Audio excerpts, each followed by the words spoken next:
teisipäeva aasta viimasele tegutsemisampsule, 30. detsember ja tere, Kaari. Nii tore, kui te tervitate, siis meil on ka natuke lõbusam siin, saame arutada kõik koos. Minu nimi on Triin Pärn ja mina olen üks veebikooli assistentidest ja igal teisipäeval siin grupis veebikooli ettevõtjatele toimuvad meil tegutsemisampsud. Ja täna olen ma kutsunud külla nii põneva coachi, mõtteviisi ja kuulake nüüd aju coachi, Grete Vahter. Ma olen Gretet jälginud tükk aega juba Instagramis, ta on alati nii stiilsed, need videod esiteks ja palju sellist asju, mille peale ei ole isegi mõelnud. Ja ma küsingi kohe sinu käest, Grete, et mida teeb aju coach? Tere ka minu poolt ja nii äge on kuulata kellegi teise tutvustust või vaatenurka, et ise ju ei mõtle sellele ja ise ma ei mõtle ka nii palju sellele, et mis see aju coach siis on või et mida see inimestes tekitab. Aga ma mõtlesin, kuidas ma seda selgitan ja mainisin ka sulle enne, et lõppkokkuvõttes see, kuidas inimene toimib, on ju ühte kindlat moodi, aga me saame läheneda sellele erinevalt ja aju coachingu õppes me siis lähenemegi sellele, miks inimene teeb, mida ta teeb, miks ta mõtleb niimoodi, miks ta käitub nii, just siis aju vaatenurgast, mis osad selle mängus on sel hetkel, kus see pärit on ja siis lisaks ka selline aju tervise poole, et kui me tunneme ennast mingit moodi, siis mis võib aju seisukohast olla see põhjus. Ja kuidas sa, Grete, üldse leidsid tee coachinguni? No see on selline, ma arvan, et klišee vastus, et läbi juhuse. Tegelikult ma algselt tahtsin tegeleda juhtimise valdkonnaga, et selline juhtimise mentorlus ja kui mul oli selline esimene testklient, minu tuttav, kes on siis ettevõtte omanik samuti, siis kuidagi temaga koos töötades ma sain aru, et see, mida ta vajab, on natukene teistsugune. Et ta vajab rohkem coaching ut ja ma teadsin, mis asi see on ainult tänu sellele, et ma olin osalenud ühel mastermindil, mida viis läbi coach. Ehk siis enne ma tegelikult ei teadnudki, mis see on. Ja kuidagi, kui ma sain aru, et seda on vaja ja mul tekkis nagu ka natukene selline aktsepteerimine, et ma võiksin sellega tegeleda, siis hakkasid kuidagi see info ise jõudis minuni, et need sertifikaadiõppe reklaamid tulid minuni ja ma tundsin ära, et issand, see on täpselt minu jaoks. Kui põnev, nii et elul olid juba plaanid sinu jaoks olemas. Täpselt. Ja täna sa räägid meile sellistest asjast, et kuidas enda baasväärtuste tundmine aitab teha selgemaid otsuseid üleüldse ja tegelikult ka ettevõtluses. Et ma jah, keskendungi rohkem nagu sellele ettevõtte seisukohale, aga loomulikult see on ülene, sa saad seda laiendada igale poole enda ellu. Aga kui ma nüüd mõtlen, et mis asi üldse on baasväärtus? Enne kui me sinna lähme, et mis asi on baasväärtus? No baasväärtus on midagi, mis on sinule isiklikult väga oluline. Ehk siis ma toon lihtsa näite, millega väga paljud inimesed resoneeruvad. Väga paljude inimeste baasväärtus on pere. Väga paljude inimeste baasväärtus on vabadus. Ja see on tihti üks ettevõtjate baasväärtuseid.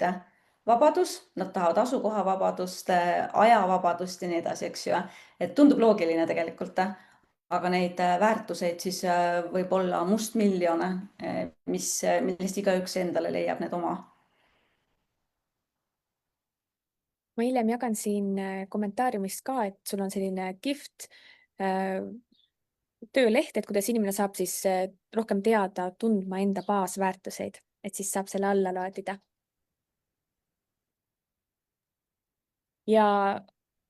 Aga Grete, siis ma küsingi, et kuidas siis kui ma tunnen enda baasväärtuseid, kuidas need aitavad mul siis selgemaid otsuseid teha just ettevõtluses? Kuidas need kasuks on? No ma räägin justkui sellisest 3 aspektist, mis ma niimoodi suutsin enda peas välja mõelda, et kuidas nagu selgeks teha peenelt siis, et kuidas need baasväärtused sinul seda teha aitavad. Et mulle meeldib nagu just see jäämäe suur alumine osa, mida me tavaliselt ei näe, mis on tegelikult kõik see, kuidas me toimime ja mis tegelikult on väga suur osa ju ettevõtja edus. Ja otsused. No me keskendume otsustele, siis üks ettevõtja teeb pidevalt otsuseid, erinevaid otsuseid, kellega teha koostööd, kas sellele pakkumisele öelda jah või ei, mida ma järgmiseks peaksin ette võtma, et viia enda ettevõtte uuele tasemele, kogu aeg otsused. Ja iga otsus hakkab viima sinu ettevõtet mingis suunas. Ja iga valitud suund tegelikult ju hakkab kujundama sinu kuvandit, sinu ettevõtte kuvandit. Ma ei tea, kui palju me niimoodi mõelnud oleme, aga väga lihtne on tegelikult minna selles kõiges natuke kaotsi ja minna kaasa emotsioonidega, kahelda, tunda hirmu nende otsuste ees, eriti kui on suured otsused. Ja see kõik on väga inimlik. Aga kui sa tead enda isiklikke baasväärtused, siis need aitavad sul ennast ankurdada justkui. Ja need aitavad sul teha otsuseid, mis on sinuga kooskõlas. See on nagu sisemine kompass, mis näitab siis seda suunda õigete otsuste poole. Ja mul ongi nagu lihtne tuua selline näide. Ma toon, see on välja mõeldud näide, aga minu väärtustega siis seotud, et näitab teile võib-olla paremini ette. Et ma tean, et tänane see tegutsemisamps, mida me siin teeme, on minuga kooskõlas, sellepärast, et üks minu olulisi baasväärtuseid on positiivse muutuse loomine. Ja see ei lähe ka kuidagi vastuollu minu teiste väärtustega. Aga kujutame ette stsenaariumit, et mulle teeb pakkumise, no ütleme selline vanakooli autoritaarne juht, kes tahab, et ma koolitaksin tema meeskonda ja tema selline, ta annab mulle veel ette ka, mida ta tahab, eks ju, et seal toimuks ja tema eesmärk on, et tema töötajad oleksid siis nagu rohkem temaga leplikumad, alluksid paremini. No, tegelikult väga klassikaline ju. Ja see võib olla väga kasumlik minu ettevõttele, võtta see pakkumine vastu, aga samas see läheb vastuollu minu baasväärtusega luua positiivset muutust ja selle nägemusega, mis on minu jaoks positiivne muutus. Lisaks on minu baasväärtused näiteks õiglus ja hoolivus. Ja see läheb ka nendega vastuollu. Niisiis, kui ma ei teadvustaks, mis on minu baasväärtused, siis tõenäoliselt ma kaaluksin, ma vaagiksin, no mis on siis see õige otsus, mida ma peaksin tegema, ma kahtleksin. Ja minu sees oleks põhimõtteliselt selline konflikt. Ja tegelikult me kõik oleme ju seda tundnud, et me kaalume, meie pea ütleb justkui ühte, aga midagi ei tundu õige, mingi paha tunne on. Ja see tavaliselt ongi siis, kui on konflikt ja väga tihti on konflikt meie sisemiste väärtustega.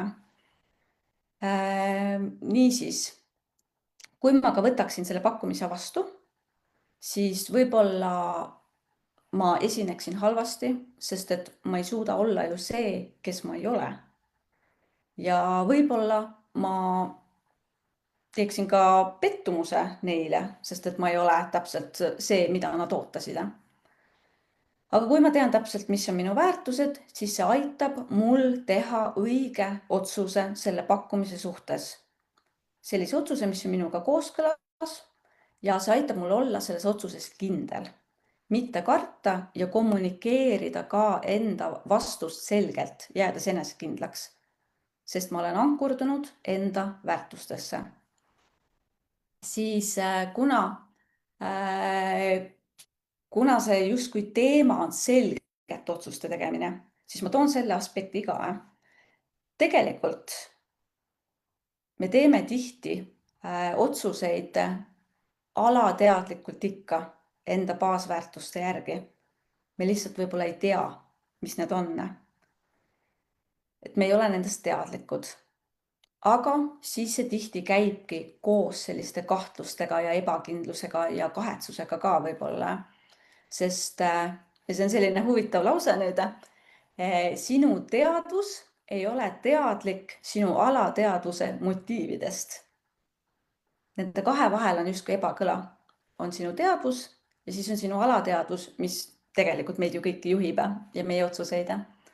Ja siit tulevad siis ka mängu need oleksid-poleksid.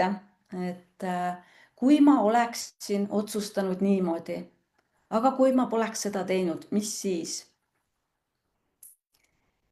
Ja kui sa enda väärtused tood sealt alateadvusest päevavalguse kätte oma teadvusesse, siis seda ebakõla enam ei ole ja see aitab vältida sellist asja, millega me kindlasti kõik oleme tuttavad ja see on tagantjärgi kahetsus. Sest sinu väärtused ei saa sind kunagi viia eksiteele. No see ei ole võimalik. Ja siis ei ole ka kahetsusel tegelikult ruumi enam. Ja selline teine tahk ja ma toon veel kolmanda tahu, mis on selline ka hästi klassikaline ja millega me kõik resoneerume. Ja see on inimsuhted ja koostöö. Ma mainisin, et me teeme pidevalt otsuseid ja ettevõtjana me ju teeme ka kogu aeg otsuseid, kellega me töötame, kellega me suhtleme, kellega me äri teeme. Meil on võib-olla partnerid, meil on kliendid ja see on pidev otsustamine ju. Ja enda väärtuste tundmine aitab ära tunda teisi inimesi või ettevõtteid, kes jagavad meie väärtuseid. Kui meie kliendid või koostööpartnerid jagavad meie väärtusi, on koostöö suurema tõenäosusega ka viljakas. See on just see, mida me tahame. Kui väärtustes on aga konflikt, siis tekivad lahkhelid, soovitakse saavutada võib-olla erinevaid eesmärke ja lõpuks need ei vii edasi meid, vaid tekitavad blokeeringuid ja mõnikord need viivad meid isegi tagasi. Et me kindlasti kõik teame neid olukordi, kus mingite inimestega koos töötamine tekitab meile rohkem stressi kui kasu. Absoluutselt kõigil meil on olnud neid kogemusi ja tihti ongi seal lahkheli meie väärtustega. Üks tahab ühte, teine tahab tegelikult teist ja me niimoodi liigume erinevates suundades. Nii, aga siin on ka oluline aru saada sellest, et inimene on emotsionaalne olend ja me teeme otsuseid emotsioonidele põhinevalt. Ja me leiame omavahelise klapi just siis, kui meil on sarnased väärtused. Ja meil on üldiselt, inimestel ongi nagu kaks sellist suuremat asja, tänu millele nad omavahel niisuguse ühenduse leiavad. Need on sarnased läbielamised ja kogemused ja teine sarnased väärtused. Väga klassikaline, me teame kõik, et kui me oleme midagi sarnast läbi elanud, siis me kohe justkui resoneerume selle inimesega, meil on millestki rääkida ja väärtustega on ju täpselt sama asi. Meil on millestki rääkida, me mõistame üksteist ja kohe meil tekib see emotsionaalne side inimestega. Kui sul on inimesega emotsionaalsem side, siis tõenäoliselt on see koostööga viljakas. Ja see tähendab siis lõpuks seda, kui sa tead enda väärtuseid, siis sa saad lihtsamini teha otsuseid klientide koostööpartnerite sobivuse osas. Sul on lihtsam neid leida ja sul on lihtsam neid ära tunda. Ja see oli selline kolmas aspekt, et kui ma nüüd toon nagu need kolm niimoodi lühidalt kokku, siis baasväärtustest teadlik olemine aitab teha otsuseid, mis on sinuga kooskõlas ja olla neis ankurdunud ning enesekindel. Teiseks, kuna su teadvuse ja alateadvuse vahel kaob konflikt, saad vältida otsuste tegemise tagantjärgi kahetsemist. Ja kolmandaks, see aitab luua ärilisi suhteid, mis on edukad, sest sa lood neid teadlikult inimestega, kes jagavad sinu väärtuseid. Mulle nii meeldis, Grete, kuidas sa kõik selle ilusasti küll kokku põimisid praegu meile ja ma olen nõus sellega tõesti, et kui sa tead enda väärtuseid, siis sa hoiad tegelikult sellega aega ka kokku, nii enda aega kui ka siis vastaspoole aega. Aga mul tekkis küsimus, et näiteks mina pakun raamatupidamisteenust ja tihtipeale mul tulevad emaili peale, et päringud, et hakkame koostööd tegema äkki, siis vahest on nii, et näiteks inimese kohta ei ole nii palju sotsiaalmeedias näiteks märki maas, et siis ma mõtlen küll, et kuidas ma tean tema nagu väärtuseid. Väga hea variant on alati korraks silmast silma kohtuda inimesega. Sina ju samuti saad teha sellise videokõne lühikese, kus sa näed inimest ja kõikidel inimestel on sisetunne. Ja me tajume tavaliselt, kes on meiega sarnane ja tegelikult läbi selle jutu sa saad väga kiiresti aru sellest. Ja kui sa oled ettevõtja, sul võivad olla oma kindlad küsimused, mis sul on välja kujunenud, mida sa saad küsida, et aru saada, kas selle inimesega koostöö tõenäoliselt on hea või saab see olema natukene raske. Aga mida teha siis, kui näiteks see esimene vestlus on läinud hästi ja meelditakse teineteisele ja minnakse edasi, aga siis koostöö käigus tulevad sellised suured punased lipud, et mida siis peaks tegema ja kuidas siis asjale läheneda? No ma arvan, et väga paljude inimeste probleeme on see, et meile ei meeldi öelda ei ja meil on raske hoida piire ja nii edasi, et need on väga klassikalised teemad ka coaching us ja see on see pool, millega siis tegeleda, sest lõppkokkuvõttes üks inimene pakub teenust, teine ostab seda, mitte midagi ei ole kivisse raiutud. Kui töö ei toimi, on alati võimalik minna erinevad teed. Neid teenusepakkujaid on ju veel küllalt, aga teine pool on muidugi kommunikatsioon. Et tihti on probleemid kommunikatsiooni taga ja kui kommunikatsioon on selge, siis võib-olla need väärtused ei mängigi nii palju rolli. Ehk seal on selline olukorra järgi otsustamine. Kas sina kommunikeerisid enda vajadusi ja ootuseid selgelt, kas tema on seda sama teinud ja kas te suudate sellel baasile siis hästi koos töötada või mitte. Ja siis tuleb endaga aus olla. Mulle nii meeldis, minu tegelikult järgmine küsimus oligi see, et äkki ma vajan coaching ut, aga ma ei tea, et ma vajan coaching ut. Kas ma saan lihtsalt tulla sinuga kõnesse ja siis seal alles selgub, mida mul vaja on? Sest võib-olla ise endal pime nurkas on väga raske näha, aga võib-olla jutu käigus just tulevadki äkki välja. Absoluutselt, väga hea, et sa tõid selle pimenurgad välja, et see on jälle osa inimeseks olemisest, et me ei näe mingeid osasid endast, me ei näe neid blokeeringuid, mis meid tegelikult takistab. Me saame ainult aru, et midagi ei toimi, me saame aru rahutusest, aga jaa, loomulikult minuga saab teha videokõne, minuga saab suhelda siis ma ei tea, Instagramis, meili teel ja inimene saab rääkida, mis ta vajab, mis on võib-olla valesti, millest ta vajab toetust ja siis mina juba tegelikult näen väga hästi ära, mis on see päris vajadus ja kuidas saab sellele läheneda, kuidas saab aidata. Et see on mul tegelikult väga lihtne. Inimene võib väga lühikese ajaga juba anda mulle pildi sellest, kus see probleem asub ja mida annab teha. Nii tore, sest tõesti iseendast niimoodi ei märka kõrvalt, aga see on hea, kui keegi väljaspoolt annab seda tähelepanu pöörab. Minul veel küsimus, et kui tihti võiks neid baasväärtuseid näiteks üle vaadata, et kindlasti tihti ju võivad ajas muutuda, et jah. See väga hea küsimus kusjuures. Mina ka arvasin, et ma tean enda baasväärtused väga hästi, aga kui ma tegin selle e-raamatu, siis ma loomulikult tahtsin seda ise läbi teha.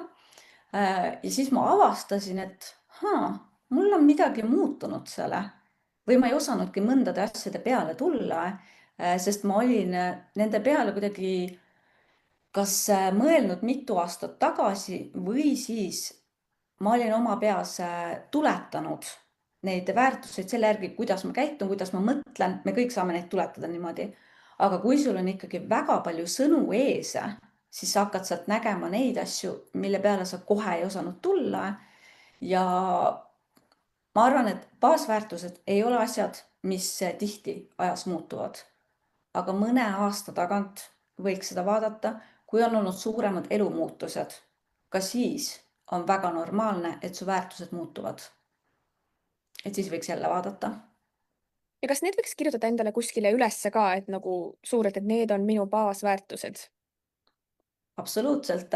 Ka see on tegelikult coaching us selline tavaline viis, et kui sul lähevad need olulised asjad meelest, mis tegelikult sind kogu aeg aitavad edasi, kui sa neid meeles pead, on need sinu tugevused, sinu eesmärgid või siis sinu väärtused, pane need kuskile nähtavasse kohta kirja või kuskile, kuhu sa regulaarselt vaatad, sest need on täpselt see iseenda keskmesse ankurdumise osa, sest kui sa seda pidevalt näed, siis see on sul ka peas, aga ma ei tea, kuidas see ütlus on, et mis silma alt ära, see ka peast ära. Mul on selline tunne, et täpselt sina sobisidki siia aastat kokku võtma tegelikult, et nii hea aeg vaadata enda sisse ja vaadata, mis need baasväärtused on, mõelda, millised need blokeeringud võivad olla ja võib-olla kui ei teagi, millest alustada, siis võib-olla kirjutada lihtsalt Gretele, et Grete aitab edasi. Ja mulle väga meeldib just see selguse loomise osa, et meil tegelikult peas on tihti kaos, aga uus aasta, uude aastasse minemine tegelikult ongi ju see, et me tahame selgust ja me tahame fookust, sest siis me saame päriselt enda need eesmärgid ja soovid ka täita. nii vahva, tundub, et teema kõnetab, sest meid on vaatamas 16 inimest praegu.